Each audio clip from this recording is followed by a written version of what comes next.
Quand un homme croit qu'il peut jouer avec tes émotions, il est persuadé qu'il a le contrôle. Mais il y a une chose à laquelle il ne s'attend jamais. Le jour où tu cesses de réagir et commences à répondre depuis ton pouvoir, tout bascule. Rien ne déstabilise davantage un homme qu'une femme qui ne s'énerve plus, qui ne cherche plus d'explications, qui ne rentre plus dans son jeu, mais qui malgré tout le domine avec calme. Cette vidéo parle de stratégie psychologique pure, de comment reprendre le pouvoir qu'il croyait sien à travers une manipulation subtile et consciente, sans devenir froide et sans cesser d'être toi-même. Je vais te montrer comment reconnaître les mécanismes cachés utilisés pour te déstabiliser, comment les désactiver grâce à ton intelligence émotionnelle et surtout, comment te transformer en cette femme que personne ne peut manipuler, celle qui devient une leçon inoubliable dans l'esprit d'un homme. Reste jusqu'à la fin, car après cette vidéo, tu comprendras exactement comment éviter qu'un homme joue avec tes émotions et comment utiliser ton pouvoir psychologique d'une manière si élégante qu'il ne saura jamais comment il t'a perdu. Mais toi, tu sauras parfaitement comment tu t'es retrouvé. Quand un homme commence à se sentir confus, incertain ou trop attiré, son inconscient active souvent des mécanismes de contrôle. Ce n'est pas forcément par méchanceté, mais parce que son ego a besoin de se sentir en position de force. Il teste alors tes limites émotionnelles. Un message envoyé plus tard que d'habitude, un ton un peu différent, une absence soudaine. Et toi, tu le sens, même si tu ne peux pas l'expliquer. Ton corps se tend, ton esprit s'interroge. Est-ce qu'il a changé? Ai-je fait quelque chose de mal? Est-ce que je lui plais encore? C'est précisément là que le jeu commence. Il observe ta réaction, non pas avec ses yeux, mais avec son intuition masculine. Il sent si tu t'agites, si tu deviens plus disponible, si tu essaies de combler le vide. Et quand il remarque que tu t'inquiètes, son inconscient reçoit un message clair. Elle est émotionnellement connectée à moi. À cet instant, sans s'en rendre compte, il confirme son pouvoir psychologique. Ce jeu peut durer des semaines, des mois, parfois des années. Parfois, il n'y a pas de tromperie consciente, mais un déséquilibre énergétique. L'un donne, l'autre mesure. L'un espère, l'autre décide quand apparaître. L'un aime, l'autre calcule combien offrir. Et toi, tu t'épuises. Le pire, c'est que tu sens que tu ne peux pas partir. Parce que, même si tu vois le jeu, quelque chose en toi veut gagner. Tu veux comprendre, tu veux avoir la dernière parole émotionnelle. C'est ça, le piège invisible. Tu restes prisonnière d'un cycle d'auto-évaluation constant. Tu ne cherches plus à savoir s'il t'aime, mais si toi, tu as mal fait quelque chose. Et dans cette autocritique, tu perds ton pouvoir. Le moment décisif arrive quand une femme comprend qu'il ne faut pas chercher à comprendre le jeu, mais à en sortir. Et pour cela, il faut observer les petits gestes révélateurs. Il s'éloigne juste après une soirée intense, se montre affectueux puis froid, promet de te voir, mais reporte sans raison, te compare subtilement à d'autres femmes, ou disparaît pour revenir comme si de rien n'était. Ces comportements ne visent pas la connexion, mais l'évaluation de ton attachement émotionnel. Il veut savoir s'il peut encore te déstabiliser. Avant de continuer, si tu n'es pas encore abonné à ma chaîne YouTube, je t'invite à le faire dès maintenant. En t'abonnant, tu seras informé de toutes mes nouvelles vidéos, ce qui te permettra de ne rien manquer de contenu précieux.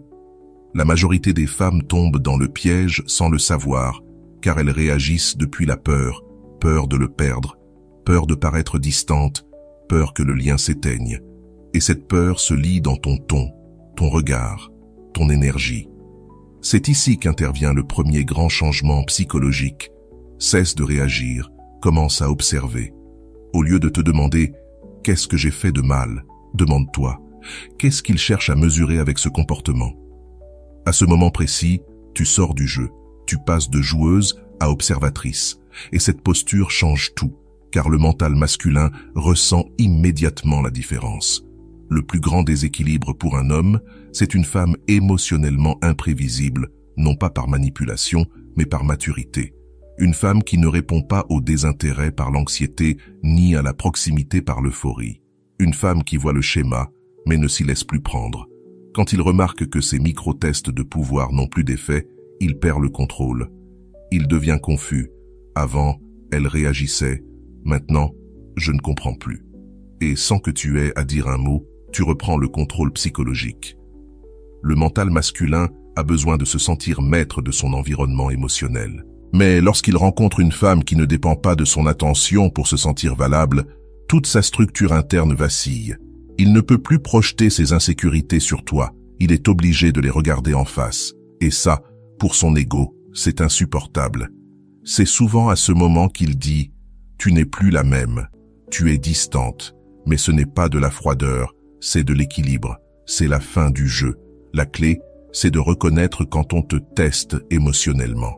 Et le moyen le plus rapide, c'est d'observer tes propres impulsions. Chaque fois que tu ressens le besoin de te justifier, d'expliquer ou de demander pourquoi il a changé, respire et répète intérieurement « Ce n'est pas moi, pas de l'amour, c'est une épreuve de pouvoir ». Cette phrase brise le charme, parce que l'amour n'a pas besoin de jeu. C'est l'ego qui en a besoin. Et quand tu apprends à repérer ces tests et à rester dans ton axe, un phénomène fascinant se produit. L'homme qui jouait commence à te respecter. Son inconscient associe ta sérénité à une forme de supériorité émotionnelle. Tu n'es plus une pièce sur l'échiquier, tu es celle qui observe la partie. Et le plus puissant dans tout ça, tu n'as pas besoin de le dire, ton attitude parle pour toi. Quand une femme ne tombe plus dans les jeux, elle devient le miroir dans lequel un homme est forcé de voir sa propre immaturité. Et crois-moi, il n'y a rien de plus marquant pour lui que de découvrir que sa manipulation ne fonctionne plus. C'est à cet instant précis que le pouvoir change de main. Tu cesses d'être la proie pour devenir la leçon.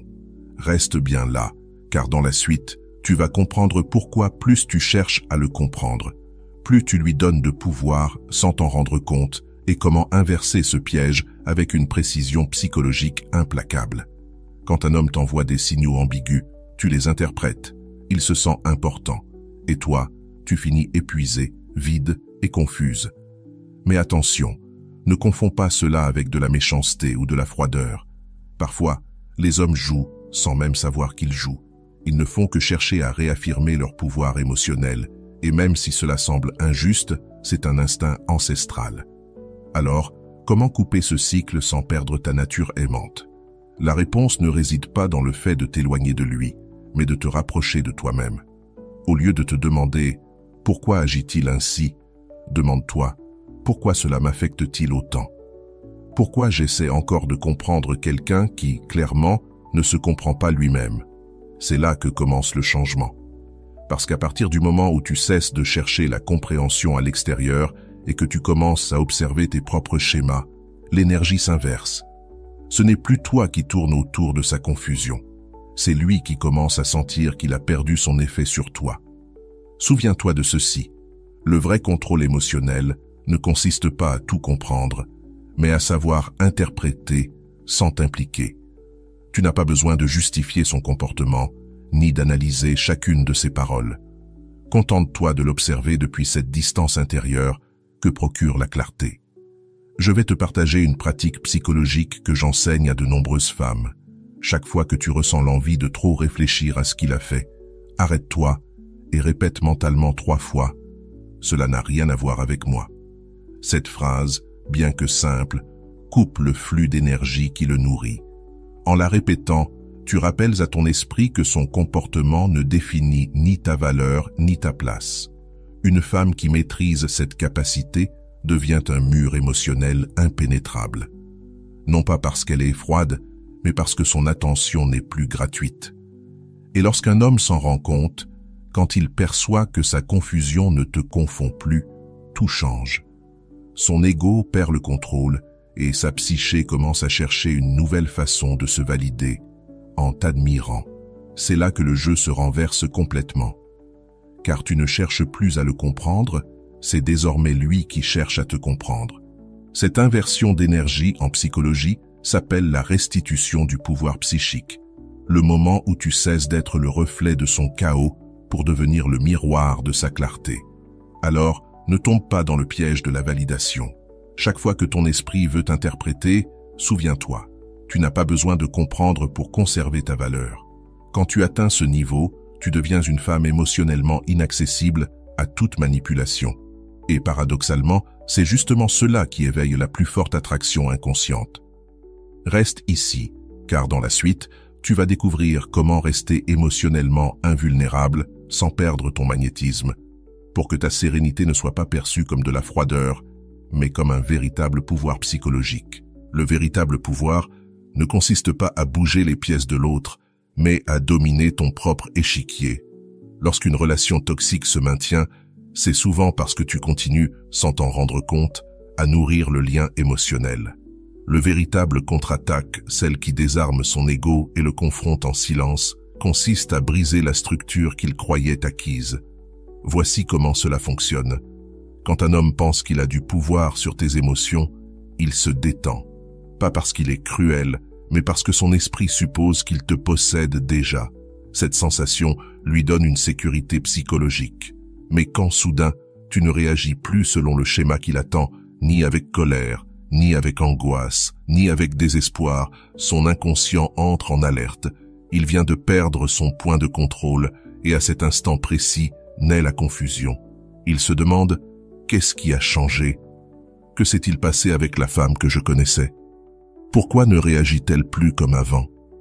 Cette gêne qu'il ressent n'est pas une punition, c'est la conséquence naturelle de ton évolution émotionnelle. Imaginons un exemple. Il t'envoie un message ambigu après plusieurs jours de silence. Avant, tu aurais accouru pour répondre, essayant d'interpréter le ton, le moment, le sens caché. Mais maintenant, dans ta nouvelle fréquence, tu le lis, tu souris et tu continues ta journée.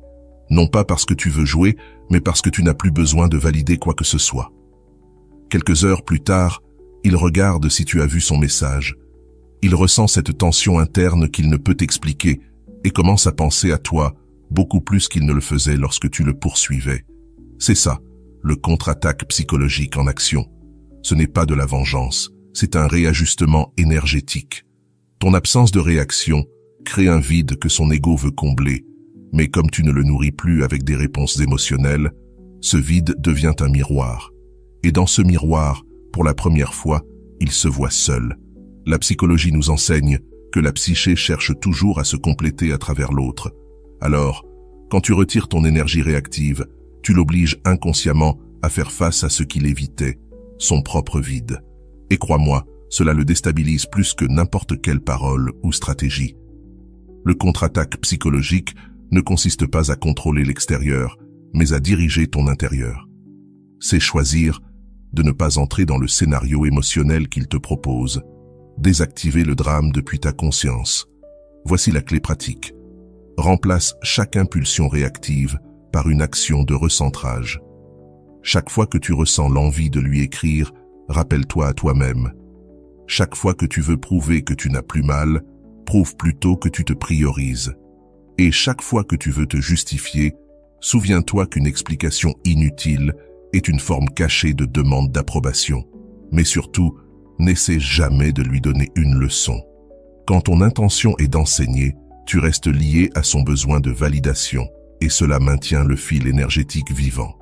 Le véritable contre-attaque ne cherche pas à prouver quoi que ce soit. Il devient un témoignage. Il remarquera la différence. Ton ton deviendra plus ferme, tes limites plus claires, ton énergie plus centrée. Et le plus déconcertant pour lui sera de découvrir qu'il ne peut plus anticiper tes réactions. Cela le perturbe, car le contrôle émotionnel est, pour l'ego masculin, une forme de pouvoir. Et quand tu lui retires ce pouvoir sans un mot, il perd la boussole.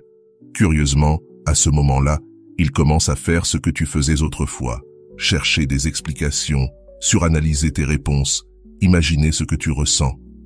Et toi, pour la première fois, tu te tiens en dehors du cycle, observant avec calme ce qui, auparavant, te consumait. C'est cela, le véritable équilibre psychologique. Quand tu n'as plus besoin de gagner, parce que tu ne joues plus. Le contre-attaque fonctionne parce qu'il ne cherche pas à le changer, mais à te ramener à toi. Et dans ce retour à toi-même, tout se réorganise. L'énergie, le désir, l'attraction. Il ressent ta nouvelle vibration, même s'il ne comprend pas d'où elle vient. Et plus tu cesses de faire des efforts plus ton pouvoir rayonne. Souviens-toi, tu n'as pas besoin de froideur, de manipulation ni de stratégie pour dominer émotionnellement une situation. Il te suffit d'avoir une présence consciente, des limites élégantes et la capacité de ne pas réagir depuis ta blessure. Parce que lorsque le jeu n'a plus d'effet sur toi, tu as déjà gagné sans bouger une seule pièce. Et dans la suite, je vais te montrer comment transformer cette nouvelle énergie de maîtrise en un magnétisme inconscient que personne ne peut copier et qui le pousse, pour la première fois, à te respecter, te désirer et te craindre de te perdre. Mais avant cela, il faut comprendre le cœur du drame. Personne ne te le dit, mais dans une relation où l'autre joue avec tes émotions, le drame ne vient pas de lui. Il est soutenu par ton espoir. Ce n'est pas une critique, c'est une révélation. Tant que tu espères qu'il change, qu'il comprenne, qu'il réalise ce qu'il a perdu, tu continues à jouer dans le même théâtre qui t'épuise. Sortir du drame ne veut pas dire partir physiquement. Cela signifie descendre de la scène émotionnelle où il croit encore te tenir captive. Le véritable Sier Maestro, la fermeture maîtresse, n'est pas dire « je m'en fiche », c'est atteindre le point où tu n'as vraiment plus besoin que cela t'importe. C'est le moment où toute l'énergie que tu investissais à comprendre, à justifier ou à supplier, tu la rediriges vers ta reconstruction. Vois-le ainsi, il était l'examen, tu étais la leçon. Et maintenant que tu l'as compris, tu n'as plus besoin de repasser la matière. Sortir du drame, c'est rompre avec le réflexe de l'ego qui te pousse à répondre, à prouver que tu as raison, à envoyer ce dernier message, cette dernière explication. Ces dernières fois sont des pièges émotionnels, des formes sophistiquées de rester dans le même schéma de dépendance affective. Le véritable Sier Maestro est psychologique, pas physique. Il commence quand tu acceptes que tu n'as pas besoin de validation pour te sentir complète. Quand tu choisis la paix, même si ton ego veut encore la revanche. Quand tu cesses d'utiliser la douleur comme identité. Une patiente m'a dit un jour, « Je me suis rendu compte que je n'étais pas blessée parce qu'il m'a fait du mal, mais parce que je n'arrivais pas à cesser de vouloir qu'il comprenne ma valeur. » Et voilà la racine de tout. Ce n'est pas la perte qui fait mal, c'est d'avoir donné ton pouvoir à quelqu'un qui ne savait pas le porter, comme l'a dit Jung, jusqu'à ce que tu rendes conscient l'inconscient, il dirigera ta vie et tu appelleras cela le destin. C'est exactement cela, le Sier Maestro, prendre conscience de la manière dont tu as remis ton pouvoir sans t'en apercevoir. Et une fois que tu le vois, tu ne peux plus agir comme avant. Tu ne cherches plus à fermer un cycle avec une conversation. Tu le fermes avec ta cohérence, ton absence émotionnelle, ton silence intérieur, pas celui qui se tait, mais celui qui comprend. Et quand tu fais cela, quelque chose de fascinant se produit. Son esprit le ressent. Son ego perçoit la différence. Tu n'es plus la femme qui réagit, qui analyse, qui a besoin. Tu es la femme qui transcende. Et cela, crois-moi, le frappe plus fort que n'importe quelle indifférence forcée. Il n'y a pas de punition plus douloureuse pour un homme qui a joué avec tes émotions que de te voir transformer ta douleur en puissance, ton histoire en sagesse. Il ne comprendra pas pourquoi, soudain, son influence s'est évaporée, pourquoi son absence ne pèse plus, pourquoi ses mots ne t'atteignent plus. Mais son inconscient, lui, le saura. Il a perdu l'accès à ton énergie. C'est là que tu deviens sa plus grande leçon, non parce que tu le lui dis, mais parce que ta transformation l'oblige à faire face à la vérité qu'il craignait le plus. Son pouvoir sur toi n'a jamais été réel. Il n'existait que tant que tu le lui donnais. Et voici la plus belle partie. Le Sier Maestro ne cherche pas la vengeance, mais la libération. Il ne vise pas à laisser une trace chez lui, mais à effacer la blessure en toi. Quand tu fais cela avec compréhension et non avec rancune, ton énergie change de fréquence. Ton histoire ne vibre plus comme un traumatisme, mais comme une sagesse. Et cette vibration te libère non seulement de lui, mais aussi de tout futur schéma de dépendance. Alors, si tu en es à ce point où tu es fatigué de pleurer, d'analyser, de lutter, félicitations. Tu es prête pour le Sier Maestro. Es-tu prête à regarder en arrière sans culpabilité, sans besoin de justice, avec la satisfaction intérieure de celle qui n'a plus besoin d'être comprise pour se savoir complète? Je te le répète avec certitude, quand tu choisis la paix plutôt que le drame, tu deviens l'expérience qui le marque à jamais. Tu deviens cette femme qu'on n'oublie pas, parce que le drame peut divertir son ego, mais ta transformation lui enseigne une leçon qu'il n'oubliera jamais. La seule femme qu'on ne peut pas remplacer, c'est celle qui a appris à partir sans bruit et à guérir sans demander la permission. Et si tu parviens à cela, tu n'auras plus besoin de démontrer ta force, car ton énergie parlera pour toi chaque fois qu'il tentera de t'oublier, et ne pourra se souvenir que de toi comme de la leçon qui a changé son histoire. Voici la conclusion. Maintenant, tu comprends quelque chose que très peu de personnes réalisent. Il ne s'agit pas de gagner le jeu émotionnel, mais de quitter le plateau avec dignité. Car lorsque tu cesses de réagir depuis ta blessure, lorsque tu n'essaies plus de prouver quoi que ce soit, lorsque ta paix vaut plus que d'avoir raison, c'est là que tu récupères réellement ton pouvoir.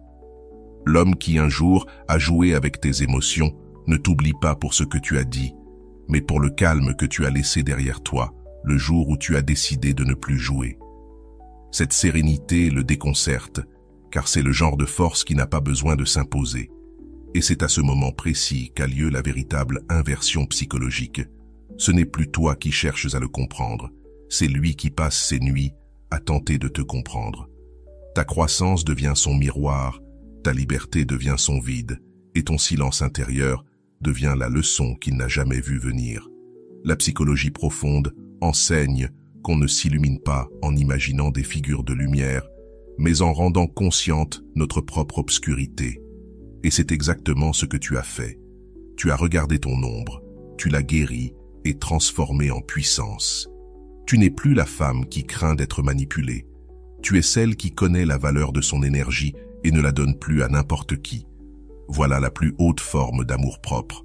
Non pas se méfier de tous, mais avoir une telle confiance en soi que plus rien ni personne ne peut te déstabiliser. Alors grave ceci dans ton esprit et dans ton cœur. Il n'existe aucun jeu que puisse gagner celui ou celle qui ne veut plus jouer. Parce que lorsque tu choisis la paix plutôt que la réaction, l'élégance plutôt que le drame et la conscience plutôt que l'orgueil, tu deviens la femme qui n'a pas seulement surmonté la manipulation, mais qui s'est transformée en la leçon la plus puissante de l'autre. Déclaration de pouvoir. Je ne cherche plus la justice émotionnelle. Ma paix est ma victoire. Écris-le maintenant dans les commentaires et laisse cette phrase gravée ici, car elle ne clôt pas seulement cette vidéo, elle marque aussi le début d'une nouvelle version de toi, celle avec laquelle plus personne ne joue et que tout le monde se souvient. Et si ce message a résonné avec toi, je t'invite à laisser un puissant like, à t'abonner et à activer la cloche.